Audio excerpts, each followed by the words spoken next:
What's really beneath your feet around the USA? Walking around everyday America, have you ever paused a moment and thought about the history you're walking over? Or wondered about the thousands of other souls who've walked the same streets as you? Do you know how much the landscape or cityscape has changed where you live in the last 100 years or more? Today, we're going to break down some areas that are going to make you look differently while you walk. First up is Washington Square Park. Centuries back, this, of course, was native land. The Lenape tribe was native to that area, and the area was known as a marshy place where they would find plenty of waterfowl and fish. By 1642, there were plenty of settlers in the area, growing crops and living their lives. We fast forward to the Revolutionary War. This is where the history of the park turns. Part of this potter's field is now turned into a burial ground. After the war came a few epidemics, and the first one to hit was yellow fever. This is when the area became the final resting place for many poor or misplaced New Yorkers. By 1825, the surrounding houses were not too thrilled about this cemetery still being active. With yet another pandemic, this time cholera, swept through the city, the rich residents complained about the constant flow of death into the cemetery, which was right outside their windows. Of course, the wealthy blamed the poor for this moving cholera epidemic, and ultimately they all fled to Greenwich overnight. This was deemed a safe zone, and Greenwich instantly transformed into an incredible village, one that's still affluent and thriving today. Back to the cemetery. This was officially closed in 1826, and after 25 years of use as a cemetery, the fathers of New York decided it would be much better used as a parade ground, and soldiers began using it for their drills. After this first transformation of the park, it would then undergo many more changes over the decades, such as the fountain and the arch. So just remember, next time you walk around this park, take a moment to remember the 20,000 or more bones lying underneath your feet. Who knows, one of them might be a distant relative. Underground City of Seattle. Have you ever walked around Seattle, specifically the Pioneer Square neighborhood? If you have, then you were actually walking over long-forgotten homes and businesses that were left below the street. Time to go way back into the 1800s when the city was being established, and was built out of the most common material, wood. The city was going along just fine until 1869, when one afternoon a young man tripped over a pot of hot glue in a carpentry workshop, which ignited the Great Fire. Word is the fire spread from store to store with the help of exploding alcohol and all sorts. Before the city knew it, 25 blocks had been burnt to the ground. Over 5,000 people were now without livelihoods. In the big rebuild, the town had to make sure this never happened again, and fixed other issues that had been affecting the city, and one of those was flooding.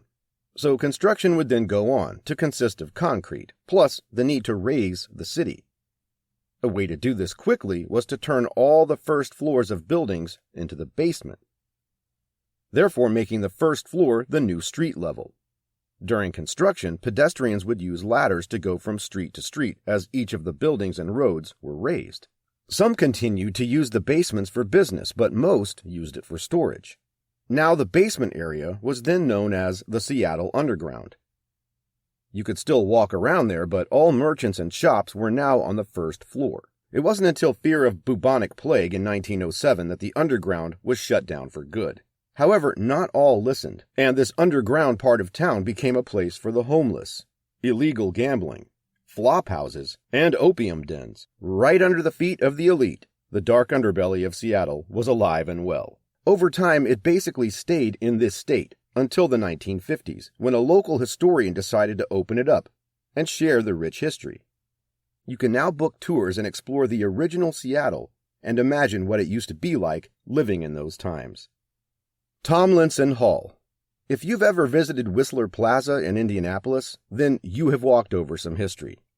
A local figure during the 1800s in Indianapolis, named Stephen Tomlinson, passed away, and in his will he left a large sum of money to the city to build a public building. After some typical delays, the site was picked, the architect chosen, and in 1883, with a price tag of $125,000, which is equivalent to around $3.5 million today, the structure was built. The first floor housed offices and overflow from the city market, while the second floor contained a large auditorium with a seating capacity of 4,200 people in the audience and an additional 650 people on the stage. The hall held a variety of public events from 1886 until January 30th, 1958, when it was destroyed in a fire. By the 1930s, after many dances, concerts, and big band events, the hall had begun to deteriorate, and the city didn't really know what to do with it. The expense of fixing it up versus pulling it down and creating something new was a problem. It was also listed as the city's worst fire hazard. However, one day in 1958, a pigeon solved the problem. The story goes that Tomlinson Hall was destroyed by fire on January 30th, 1958, allegedly after a pigeon dropped a lit cigarette on the roof of the building. That must have been one tough pigeon flying with a lit cigarette. After the fire was put out, demolition began and the area was cleaned up. The only part remaining was the underground portion of the building, which had been used for storage. A new market in the 1970s opened up adjacent to the old site, and an original archway has been incorporated into the marketplace. But the underground portion from the 1880s is still available to visit. It has now become known as the Indianapolis Catacombs. Guided tours are available and are a favorite with ghost hunters. The entrance is not very well marked, but as you descend the stairs, you arrive at a dirt floor leading into a barrel-vaulted ceiling, distributed among 140 arched columns, and a winding labyrinth of corridors, hallways, and pits formerly used to store ice, and scattered rooms. Although named the Catacombs, there are no bones or any bodies laid to rest here, just faint whispers of people who used to work there. On many of the public tours, people have said to have had feelings about the space. Several workers and volunteer tour guides have creepy stories to tell. Many do not like coming down into the catacombs alone, even though there are lights.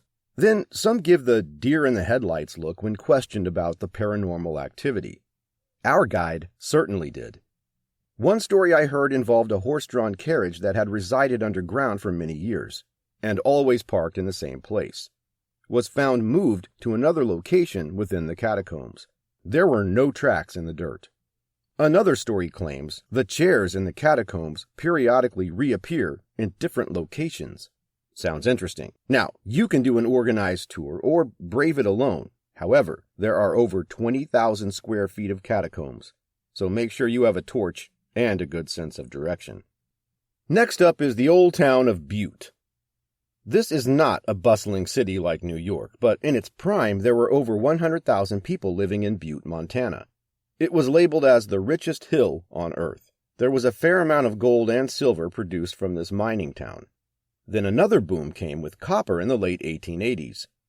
This little town had generated over $23 million and was awash with the wealthy. After numerous mining-related disasters, including the 1917 Speculator Mine disaster, the largest hard rock mining disaster in world history, the town continued to be a place for immigrants and Americans alike to try to find wealth. Many fortunes were made, but after a century of intensive mining and smelting, the area of the city remains an environmental issue. Arsenic and heavy metals such as lead are found in high concentrations in some spots affected by old mining. And for a period of time in the 1990s, the tap water was unsafe to drink due to poor filtration and decades-old wooden supply pipes.